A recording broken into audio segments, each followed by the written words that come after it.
Με Τουφάκη και Παπακανέλο τώρα. Παπακανέλος ψάχνει την σέντρα γλυκιά, η κεφαλιά από τον Γιουσούφ στα δίχτυα. 1-0 Ολυμπιακός στο 36.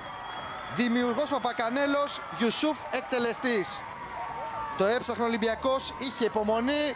Ο Παπακανέλος δημιούργησε όπως θα έπρεπε. Ο Γιουσούφ ψύχρεμα, καφωτή κεφαλιά.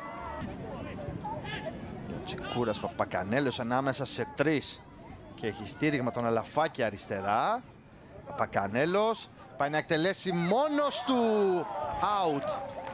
Το έχει αυτό στο παιχνίδι του, εξαιρετικός ντριμπλέρ, πολύ καλή τεχνική κατάρτιση. Εδώ λίγο ήθελε να σκοράρει. Τώρα βλέπει τον Παπακανέλο, του περνάει την μπάλα, ωραία.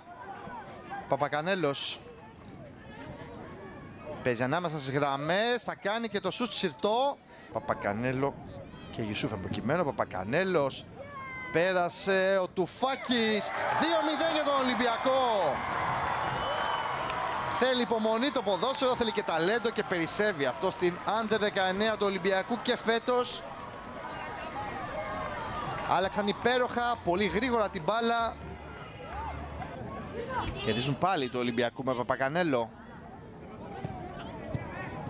Το 1-2, Παπακανέλο στην περιοχή, το πλασέ πάνω στο σώμα του Τσερνιακόφ. Αλαφάκης, χαφ σαν winger είναι.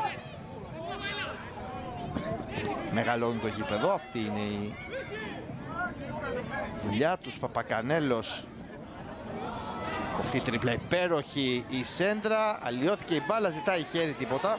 Της κατάστασης, ένας Ολυμπιακός με πολύ περισσότερα τρεξίματα. Παπακανέλος για τον Αλαφάκη, κρατούν το 0 πίσω, θα παίρνουν ψυχολογία. Παπακανέλος,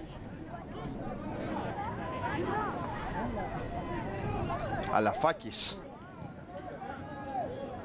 Παπακανέλος ανάμεσα σε τρεις ελύσσεται, σταματάει, θα σεντράρει με το αριστερό, θα κατεβάσει ο Αλαφάκης, δεν σούταρε, ο Λιατσικούρας, η μπάλα είναι out.